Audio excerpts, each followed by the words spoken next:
Hey guys, today we are going to do some information with global winds. We have already talked to you about global winds and how these are wind belts that occur over large areas, right? So with these global wind task cards that we're doing today, we're going to talk about the different latitudes, we'll talk about which direction the winds blow, and then we'll talk about different aspects of wind like the Coriolis effect and what creates winds. We did this together in the live session, so there's nothing you have to write down as long as you listen and pay attention.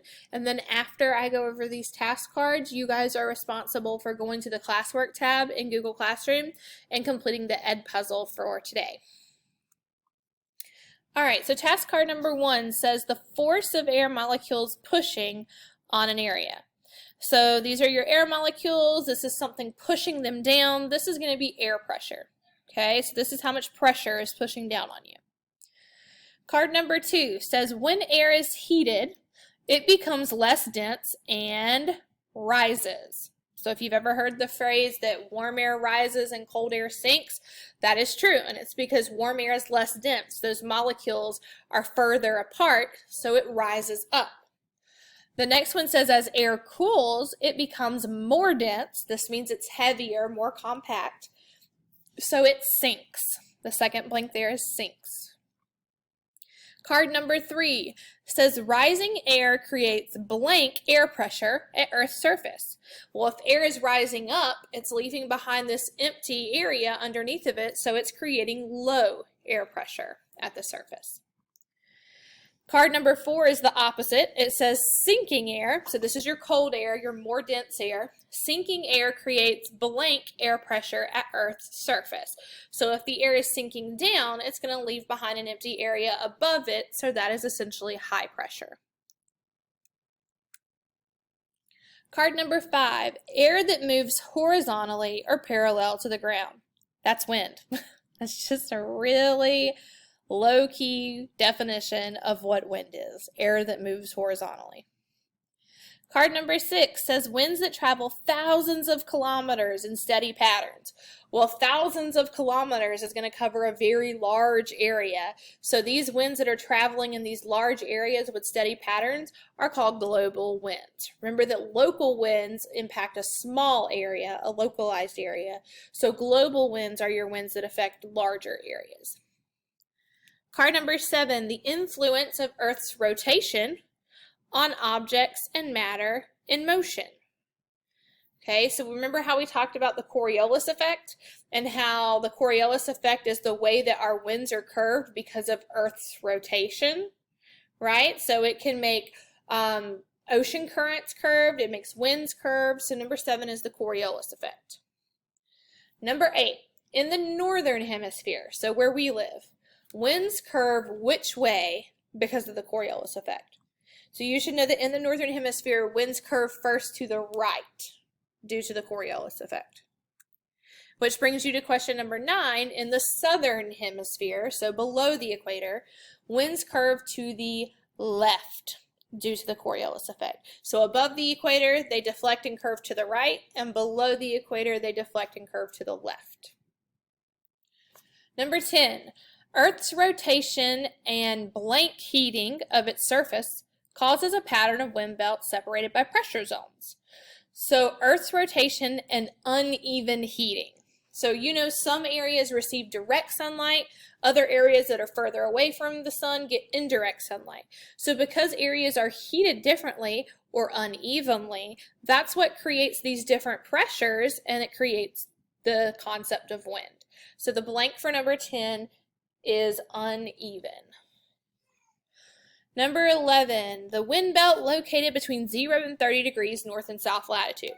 This is the wind belt that we talked about, got its name because of the ships taking this specific route when they were importing and exporting goods. So if you remember, this wind belt is called the trade winds because from 0 to 30 degrees is the main trade route that the boats would take. Number 12 says the wind belt located between 30 and 60 degrees north and south. This is the wind belt that affects us. This is where our area of the United States is. And that wind belt is the prevailing westerlies. Number 13, the wind belt located between 60 and 90 degrees north and south.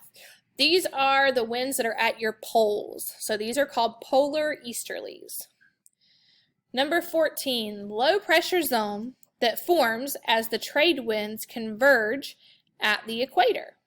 So this is the area at the equator where you're going to find really dull winds and not much is moving or happening there. And these are called the doldrums, number 14. Number 15, a high pressure zone that forms between the trade winds and the westerlies. So this is something that's going to be hitting at the 30-degree mark. And at the 30-degree mark, you are going to find your horse latitudes. And remember that the horse latitudes got their name, supposedly, because sailors would dump their horses over at this point to lighten their load, to save on food and water, so that their boat could get to moving again.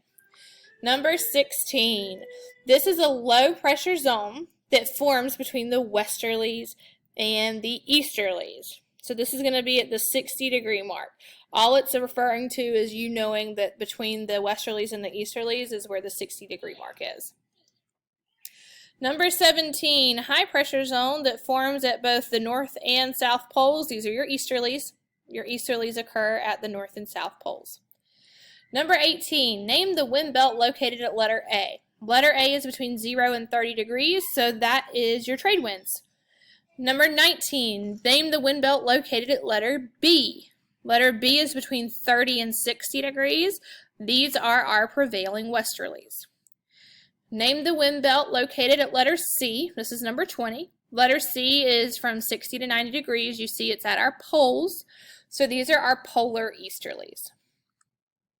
Number 21, name the pressure zone located at D. D is right on the equator. This is our area where you're going to find the doldrums. Number 22, name the pressure zone located at E.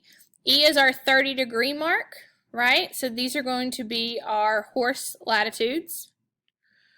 Number 23, we're going to skip because it's not anything that you guys have to know for our curriculum. And number 24, the pressure zone at G, it's just referring to those poles, okay, where the easterlies are.